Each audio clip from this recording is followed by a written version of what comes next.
Don't get killed by anybody. Hey, it's Pat McGrew from Inkish, and we're with Doug from Graphic Communications.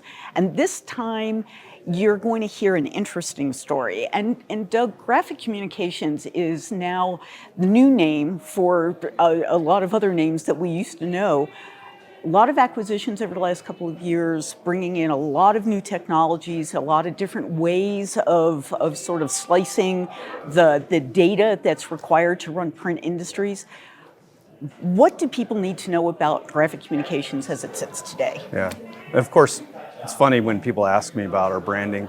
I still get called EFI regularly by customers, so sometimes old habits die hard, right? But we've of course been through a number of branding changes over the years, and Graphic Communications is essentially a function of the separation that happened recently from eProductivity Software, or EPS.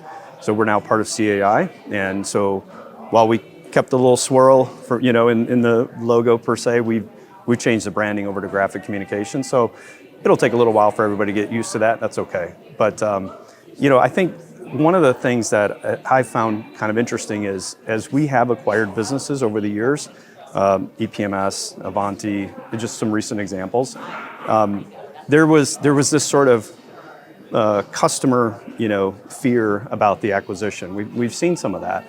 I remember meeting with a number of the Tharstern customers at our last Connect who had, they were fresh off of the acquisition, and they were concerned. What's going to happen to my product? Where, are you going to just shut this thing down and move me to maintenance mode? And I think, and my comment to them was, you're going to have to trust us, but I want to talk to you in a year and a half and see, your thoughts on where we are now. And I think those customers would say, look, this has been a really good journey. It doesn't mean they get everything they've asked for, but they continue to see us invest in those products. So this initial fear of, I'm going into the sort of the big bad old EFI, business, and I'm going to just disappear and be a forgotten, fragment of somebody's memory. I think that notion has started to really dissipate with a lot of these customers. Conversely, a number of them have said, well, I didn't realize how big the candy store was. Now that I'm here, there's a lot of really cool stuff in here. And many of them have said, well, as a matter of fact, I would like to move over to a different product, or I'd like to add this solution to what I already have because it's something that I think can add a lot of value. And those options just weren't available to those customers before. So I think for many of them, and I'm sure there's some who are still wrestling with the transition, but I think many of them have come to realize, hey, we're not that bad. We're actually a good company to work with, and there's a lot here that can really bring a lot of value for them.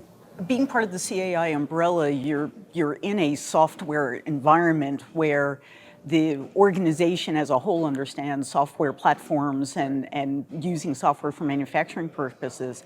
As you bring in the Avantis and the EPMSs and the Tharsterns, do you feel like you're going to be able to take the best of each of those and build some new super mega platform? Yeah, obviously we're trying to figure that out, right? Does it make sense to have one solution, or does it make sense to have, continue to have the various products that we have? I mean, in an ideal world, we'd have one mega solution that everybody could use. Whether that's feasible or not is probably a different conversation. But the reality is we have a lot of really good solutions today that address very specific segments of the market. And a lot of people, myself included when I first joined this business, didn't have a full appreciation for how rich and diverse the print industry actually is. And so, the needs of an implant customer are going to be quite different than just a regular commercial printer, or somebody that does display graphics or, vehicle wraps, for example. So there's a lot of differentiation even within our own products that appeal to certain segments and subsegments of the market, and I don't ever want to lose that because I think that's helpful for us from a competitive perspective.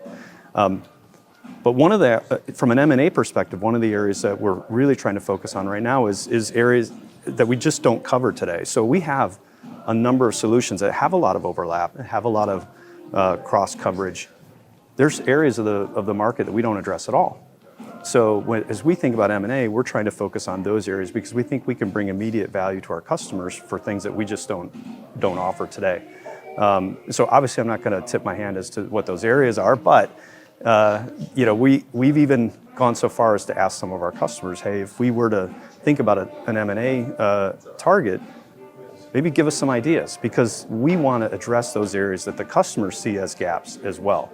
So for us, it's really not, I honestly don't think the next acquisition will be, necessarily another MIS provider, but likely be in an area that is perhaps something very new and outside of what we traditionally do. One of the things that happened when you brought Thurston into the fold is that you started looking more towards the cloud, and that's been on the top. It's been a hot topic for a lot of people. We've always been on-prem with this kind of software. Cloud has gotten sexy and more capable. Nubium as a product had pretty quick acceptance, I think, from the market. Do you see bringing more capabilities to your cloud solutions? We do. Nubium, you touched on Nubium. That's obviously a big focus area for us right now. Just while I was here at the show, we just signed a contract with our first Swiss company. We're excited about that. The product has really gotten a lot of attention and interest in Europe. And of course, we want it to have the same response in the US, but right now it's really getting a lot of attention in Europe. So we want to continue to build on that. It is a fantastic solution from a technical perspective, open APIs, cloud native, multi-tenant, all the cool new things that you would want it to be. And our goal is to continue to build the functionality out so that it can be the solution for people for the next 20 years. So yeah, we're super excited about that. Cloud is here to stay for us and is a very big part of our future. Doug, thanks so much for helping us understand the world of graphic communications. You're very welcome. Thank you.